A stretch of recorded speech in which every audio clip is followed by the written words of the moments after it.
I've been a CIA spy for nearly a decade, but nothing could have prepared me for my latest mission. My objective was to infiltrate the biggest cartel in South America, gather evidence against their leaders, and bring them to justice.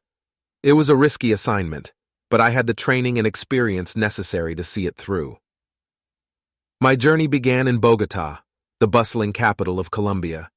I arrived at the airport, and my handler, a Colombian intelligence officer named Luis, met me there. He was a short man with a weathered face and a no-nonsense demeanor. He briefed me on the mission, and I listened intently, taking mental notes as he spoke. My cover story was that I was a wealthy American businessman looking to invest in the cartel's operations. I had a convincing backstory, a fake passport, and a set of well-rehearsed talking points.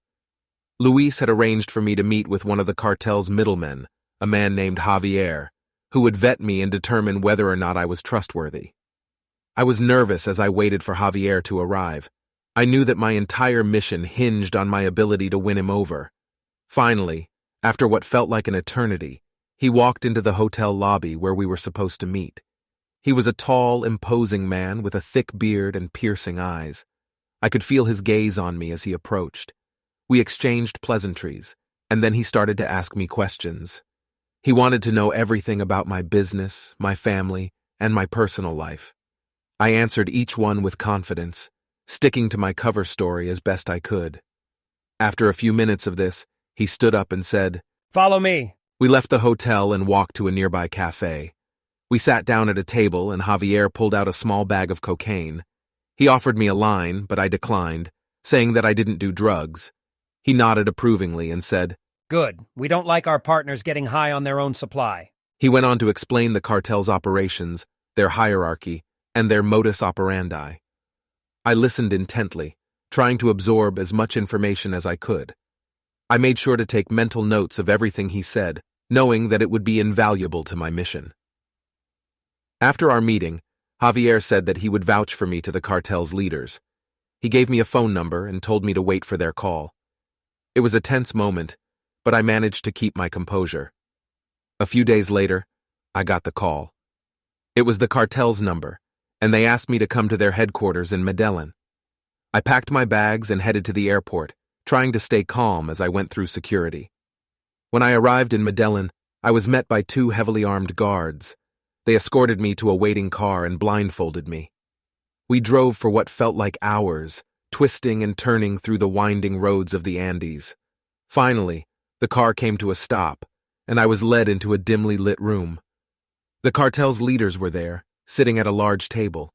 There were 5 of them in total, each one more intimidating than the last. They stared at me with cold, calculating eyes, sizing me up and trying to determine whether or not I was a threat. I held my ground, confident in my abilities. I had been trained for situations like this, and I knew how to play the game. I talked about my business interests, my connections, and my desire to invest in their operations. I even offered them a sizable amount of money as a sign of my commitment. They seemed pleased with my proposal, but I could tell that they weren't fully convinced. After the meeting, I was escorted to my room, where I spent the next few days trying to gain the trust of the cartel's middlemen. I spent long hours in the gym and in the casino, trying to ingratiate myself with the people who had the ear of the cartel's leaders. Slowly but surely, I started to make progress. I made small talk with the middlemen, bought them drinks, and even played cards with them. It was all part of my plan to get closer to the cartel's leaders. One day, I received a call from one of the middlemen. He said that the cartel's leaders wanted to meet with me again, and that they had a job for me. I was nervous, but I knew that this was my chance to prove my worth. I met with the cartel's leaders at a secluded ranch outside of Medellin. They said that they needed someone to transport a large shipment of cocaine to the United States. It was a risky operation, but they said that they trusted me enough to do it. I agreed, knowing that this was my chance to gather the evidence that the CIA needed to take down the cartel's leaders. I made arrangements for the shipment, and then I contacted Luis, my handler, to let him know what was going on. Over the next few weeks, I oversaw the shipment of cocaine, making sure that everything went smoothly. It was a nerve-wracking experience, but I managed to pull it off without a hitch.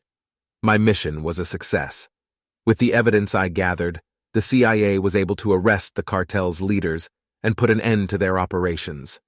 After the successful operation, I met with Luis one last time in Bogota. We exchanged congratulations and farewells, knowing that we had achieved what we had set out to do. The leaders of the cartel were now behind bars, and their criminal empire had been dismantled.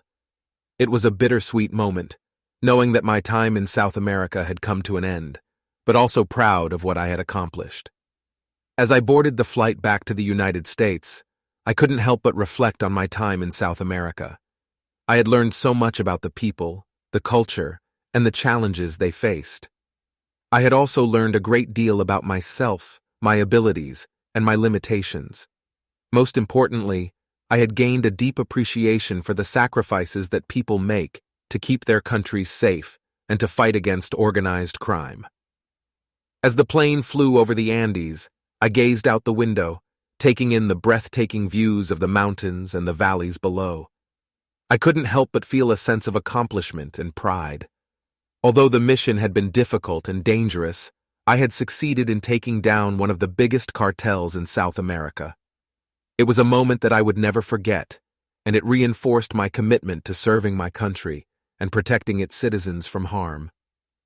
As the plane touched down in the United States, I felt a mix of emotions: relief, joy, and a sense of anticipation for what lay ahead. I knew that my work as a CIA agent was never truly finished, and that there would always be new challenges and new threats to face. But for now, I could take a moment to reflect on what I had accomplished, and to enjoy the sense of satisfaction that comes with a job well done.